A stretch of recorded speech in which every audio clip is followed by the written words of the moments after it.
First of all, let me ask the question. The supporters that are here, can I get you to raise your hands for this item? Wow. Thank you. And those who are against, can I see you raise your hand also? Okay. Thank you, Mr. Chairman. Mr. Chairman, the reason why I asked those two questions, quite simply, I wanted to get the idea and get a pulse from this community as to whether or not they wanted this in their community.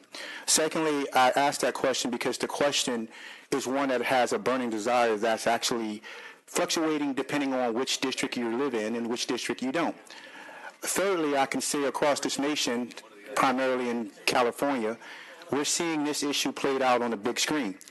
And because it's being played out on a big screen, there's been this weaponization against individuals who are unhoused.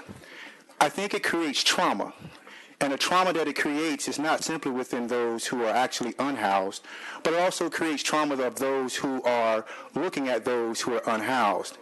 And when you create that form of trauma, what ends up happening is individuals internalize their emotions about individuals who are currently unhoused.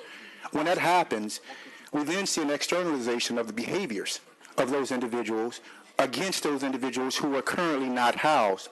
Now, why would I say all of that? Because the last time I checked, those of us on this dais, we're not politicians. We're public servants. And our job as public servants, our job is simple. That is to serve the public, whether you're housed, unhoused, wealthy or poor, black, white, Asian, Hispanic, or others. Our job is to take care and serve the population as a whole and not pick winners and losers amongst the people. Lastly, let me just say this to Mr. Chairman.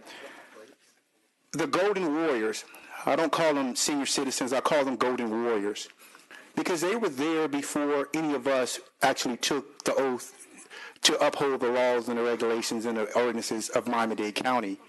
And in the process, they've paid their taxes, they've paid their dues, but unfortunately the market has changed.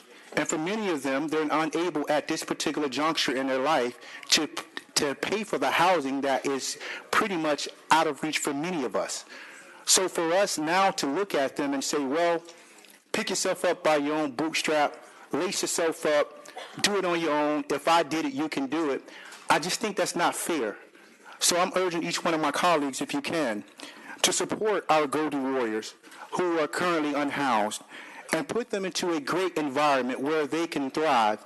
And I do believe the best place they can thrive is in the town of Cutler Bay. Cutler Bay is getting a brand new mall. Cutler Bay is having growth as it relates to the housing. Cutler Bay is seeing things in the south, particularly in my area of Cutler Bay. We're seeing growth. We're seeing a mindset shift. And honestly, I can tell you this.